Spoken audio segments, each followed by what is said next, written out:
Story writing লিখতে গেলে বেশ কিছু টেন্সের প্রয়োজন হয়।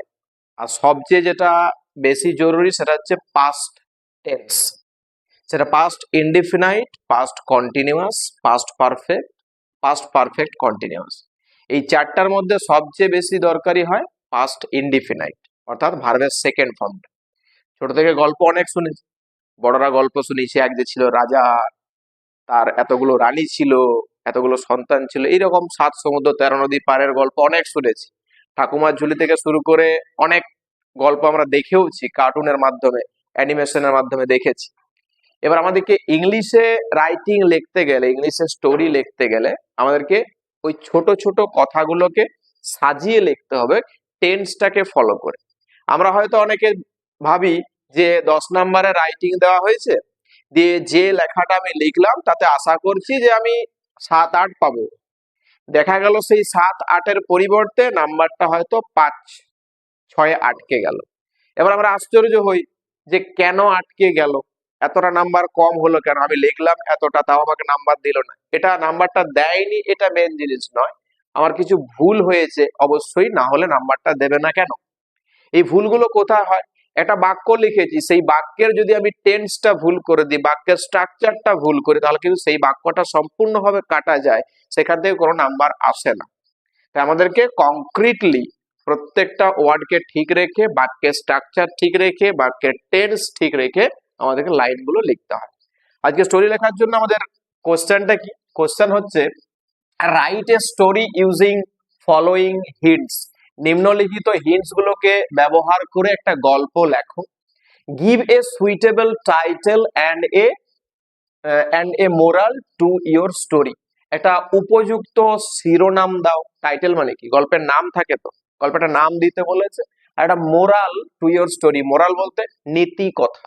প্রত্যেকটা গল্প, প্রত্যেকটা কবিতা কিছু না কিছু শিক্ষা দেয়। তাহলে গল্পটা থেকে আমরা কি শিক্ষা পেলাম, এটাকে মোরাল বলবো, অর্থাৎ নীতি শিক্ষা। এই মোরালটা আমাদেরকে গল্পের শেষে দিতে হবে। তাহলে হিন্টস গুলো দেখি, কি নিয়ে গল্পটা লিখবো। হিন্টস এর জায়গাতে দেওয়া আছে এ ক্রো, একটা কাক, ফাইন্ডস মিট, মিট মানে কি? মাংস, মাংস খুঁজে পায়। ফ্লাইজ টু এ ট্রি, একটা গাছের উপরে উড়ে যায়। এ ক্লেভার ফক্স, একটা চালাক শেয়াল। সিজ, দেখে। সেজ টু ক্রো, কাকটাকে বলে। সিং, গান গাইতে। ক্রো সিংস, গান গায় কাকটা। মিট ফলস, কি করে? মাংসের টুকরোটা নিচে পড়ে যায়। এটা কাক বুঝতেও পারেনি যে গানটা গাইলে মাংসের টুকরোটা নিচে পড়ে যাবে, সেটাই হয়। ফক্স টেক্স, ফক্স টেক্স, কি করে? মাংসের টুকরোটাকে ওই শেয়াল কি করে নেয়? মুখের মধ্যে তুলে নেয়। ক্রো স্যাড, কাকটা দুঃখিত হয়। ফ্লাইজ অ্যাওয়ে, কাকটা দুঃখিত হয়ে উড়ে চলে যায়। এবার আমাদেরকে এই টুকরো টুকরো হিন্টস গুলোকে সাজিয়ে একটা বাক্য তৈরি করে, সেই বাক্যগুলোকে একটা সমাহার তৈরি করে তারপর আমাদেরকে রাইটিংটা লিখতে হবে। এই রাইটিং এর জন্য আমরা নাম্বার হয়তো বরাদ্দ থাকবে 10। এই 10 এর থেকে যদি নাম্বারটা আমরা 5-7 পাই তাহলে নিশ্চয়ই ভালো আসবে না। তাহলে নাম্বারটা আমাদেরকে মিনিমাম অ্যাবাভ 8 আমাদেরকে টার্গেট করতে হবে, না 8-এর উপরে যেন নাম্বারটা থাকে।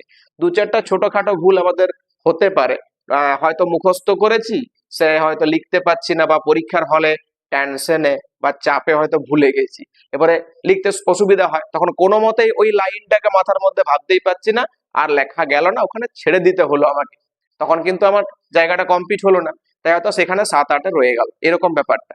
তাই কিন্তু আমাদেরকে টার্গেটটা আমাদের 10-এর মধ্যে মিনিমাম 8 অ্যাবাভ 8 আমাদেরকে রাখতেই হয়। দেখি এবার প্রথম যে কাজটা বলেছে সেই কাজটা কি না, গল্পের একটা নাম দিতে হবে। টাইটেল বলেছে, টাইটেলটা কি দেব? আমরা হিন্টস থেকে যেটা বুঝলাম, যেখানে বোকা কে ছিল? বোকা ছিল কাকটা। আর চালাক কে ছিল? চালাকটা ছিল শেয়াল। আমরা গল্পের নামটা এভাবে দিতে পারি, দা ক্লেভার ফক্স। দা ক্লেভার ফক্স, এটা হলো আমার গল্পের টাইটেল। ঠিক আছে, এবার আমরা প্রত্যেকটা হিন্টসকে ধরে ধরে একটু একটু করে লেখার চেষ্টা করব। এই গল্প মানেই কিন্তু কল্পনা, কাল্পনিক, এখানে বাস্তবের সঙ্গে কোনো মিল থাকে না, কাল্পনিক ভাবে আমাদের ইমাজিনেশন অর্থাৎ কল্পনাকে কাজে লাগিয়ে বাক্যগুলো তৈরি করতে হয়। তাহলে প্রথম হিন্টস কি আছে? এ ক্রো। এ ক্রো, একটু টাইম দিয়ে শুরু করি। গল্প লিখতে গেলে এই ফ্রেজটা আমরা সর্বদাই পেয়ে থাকি, once upon a time. Once upon a time, আমরা এটা মানে জানি তো। ওয়ান্স আপন এ টাইম মানে কি? একদা এক সময়। এটা প্রত্যেকটা স্টোরি রাইটিং এর ক্ষেত্রে শুরু করা যায়, ওয়ান্স আপন এ টাইম এটা। এবার কি করব না, একটা সময়কে দিয়ে দিই। সময়টা কি? ওই গ্রীষ্মের উত্তপ্ত দিনের কথা বলি। Once upon a time in a hot summer day. একদা এক সময় এক উত্তপ্ত গ্রীষ্মের দিনে। এবার এখানে আমি কিন্তু কোন রকম ভার্ব ইউজ করিনি, ভার্ব ইউজ করিনি। এখানে যা শুধুমাত্র যেটা লেখা হয়েছে সেটা পুরোটাই কিন্তু ফ্রেজ, ভার্ব ইউজ করা হয়নি। এবার ভার্ব ইউজ করতে গেলে সাবজেক্ট লাগবে। Once upon a time in a hot summer day a crow, a crow একটা কাক উড়ে বেড়াচ্ছিল, ওয়াজ ফ্লাইং এখানে সেখানে। এখানের ইংলিশ হেয়ার, সেখানের ইংলিশ দেয়ার। তাহলে here and there, THERE। Once upon a time in a hot summer day a crow was flying here and there। এটা কাক এখানে সেখানে উড়ে বেড়াচ্ছিল, কিসের জন্য? For finding, for finding water, জলের খোঁজে। ফর ফাইন্ডিং ওয়াটার, গল্পটা শুরু করছে এভাবে যে জলের খোঁজে এখানে সেখানে উড়ে বেড়াচ্ছিল। এবারে জল পাওয়ার পরিবর্তে instead, INSTEAD, instead of water, instead of water, জলের পরিবর্তে। তৃষ্ণা পেয়েছে, জলের জন্যই উড়ে বেড়াচ্ছিল, যদি জল পাই কিনা। কিন্তু জল পাওয়ার পরিবর্তে, ইনস্টেড মানে হচ্ছে পরিবর্তে, ইনস্টেড অফ ওয়াটার জলের পরিবর্তে, ইট খুঁজে পেয়েছিল, ফাইন্ড এর past tense found, it found a meat seller, it found a meat seller, দেখতে পেল কি? একজন মাংস বিক্রেতা, মিট সেলার সেলিং মিট, একজন মাংস বিক্রেতা মাংস বিক্রি করছে, এটা সে দেখতে পেল। একটা সুযোগ নিয়ে, নেওয়ার ইংলিশ কি? টেক। একে নাউন করে দেবো, ভার্বের সঙ্গে আইএনজি যোগ করলে সেটা পার্টিসিপল হয়ে যায়, নাউন হয়ে যায়। টেকিং এ চান্স, সুযোগের ইংলিশ কি? চান্স। টেকিং এ চান্স, একটা সুযোগ নিয়ে কাকটা, অর্থাৎ এটাকে প্রোনাউন দিয়ে লিখি ইট, টেকিং এ চান্স ইট তুলে নেয়, grabbed, grabbed a piece of meat, এক টুকরো মাংস, এ পিস অফ মিট। কি দিয়ে তুলে নিল? তার ঠোঁট দিয়ে। ঠোঁটের ইংলিশ কি? বিক। তাহলে দিয়ের ইংলিশ কি? প্রিপোজিশন উইথ লাগে, উইথ ইটস বিক, BEAK, বিক। আর একটু বাক্যটা বড় করে দিই, এন্ড ফ্লাইজ উড়ে যায়, ফ্লিউ, FLEW, এন্ড ফ্লিউ উড়ে যায় কোথায়? না to a tree, to a tree, কিসের জন্য? সেই মাংসের টুকরোটা খাওয়ার জন্য। To to taste, TASTE, to taste it, এটাকে খাবার জন্য সেটা গাছের উপরে উড়ে গেল। সঙ্গে সঙ্গে না, বা অ্যাট দ্যাট টাইম, সেই সময় করতে পারি, অ্যাট দ্যাট টাইম, সেই সময়, মানে যে সময়ে ওই কাকটা ভাবলো আমি গাছের উপরে বসে মাংসের টুকরোটা বেশ আনন্দে খাবো, তখন কি বলছি না, অ্যাট দ্যাট টাইম, সেই সময়, a fox was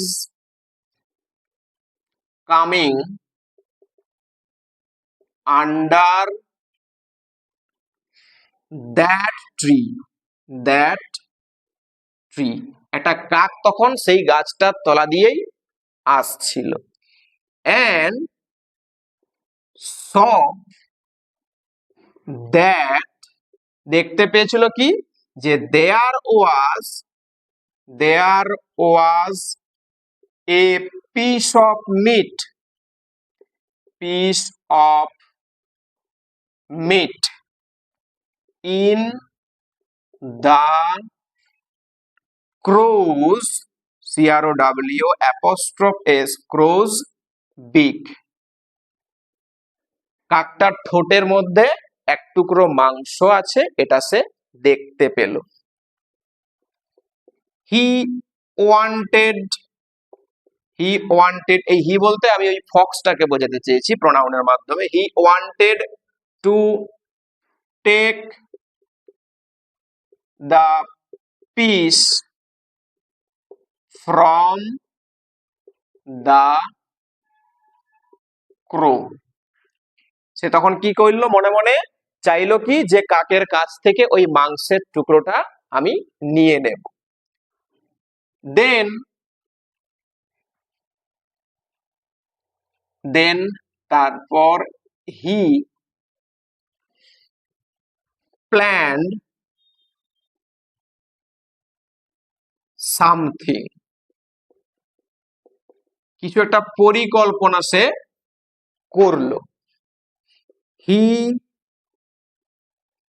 shed the crow, said না করে টোল্ড করি, হি টোল্ড দ্য ক্রো, সে কাকটাকে বলল,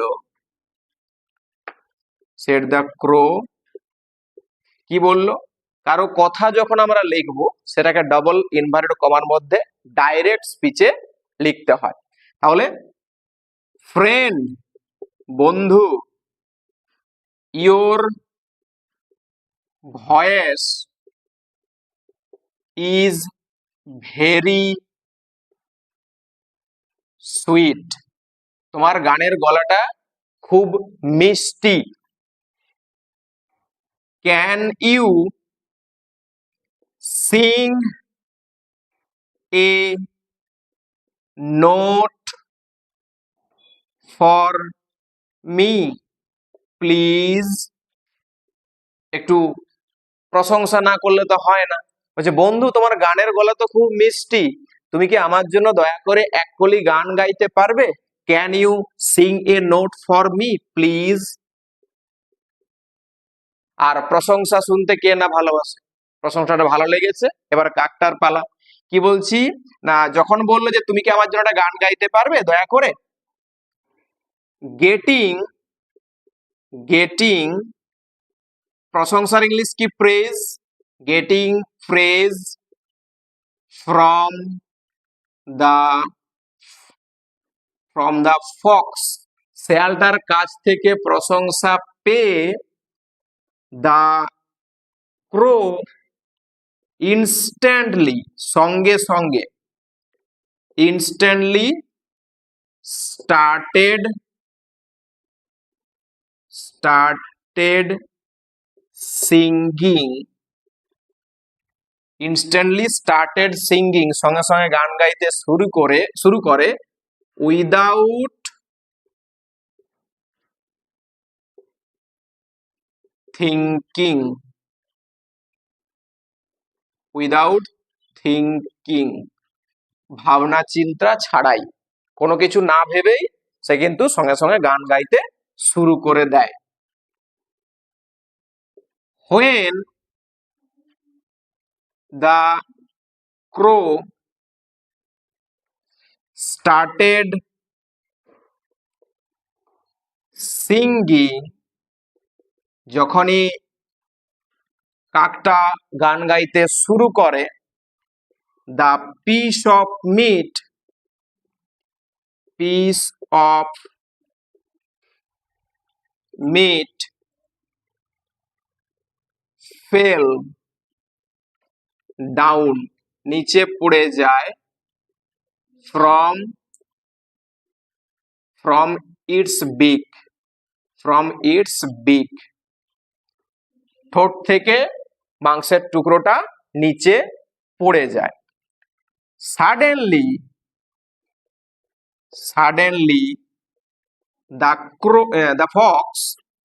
the fox picked it up and devoured it. সঙ্গে সঙ্গে শেয়ালটা কি করে, মাংসের টুকরোটা তুলে নেয় and devoured it বলতে সেটাকে ভক্ষণ করে ফেলে বা খেয়ে ফেলে। The crow then understood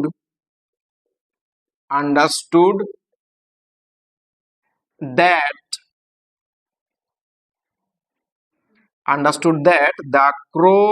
the fox, কাকটা তখন বুঝতে পারলো যে শেয়ালটা তাকে ঠকিয়েছে। ঠকানোর ইংলিশ কি? বিট্রে। The fox betrayed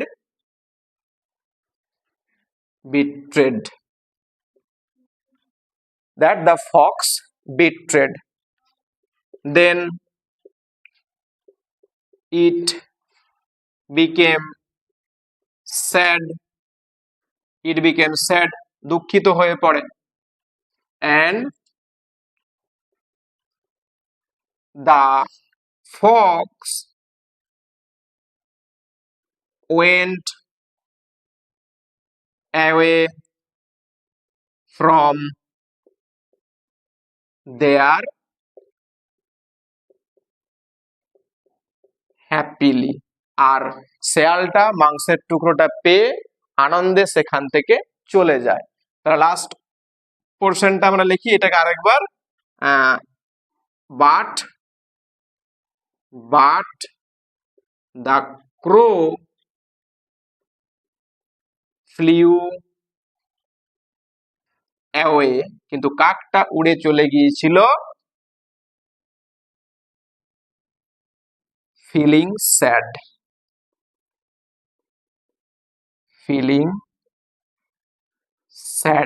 দুঃখিত বোধ করে। ঠিক আছে, গল্প কমপ্লিট। এবার মোরালটা আমাদের দিতে হবে, এই পুরো গল্পটা থেকে আমরা কি শিখলাম। এই মোরাল লিখতে গেলে প্রত্যেকটা লেটার আমাদেরকে ক্যাপিটালে রাখতে হয়, MORAL। মোরাল আমরা কি দেব, যে ইচ্ছা থাকলেই উপায় হয়। শেয়ালটার ইচ্ছা ছিল যে মাংসের টুকরোটা খাবো, তাই উপায়টাও সে খুঁজে পেয়েছিল। তাহলে ইচ্ছা থাকলে উপায় হয়। ইংলিশে কি লিখবো, where there is a will there is a way, তাহলে ইচ্ছা থাকলেই উপায় হয়। where there is a will there is a way।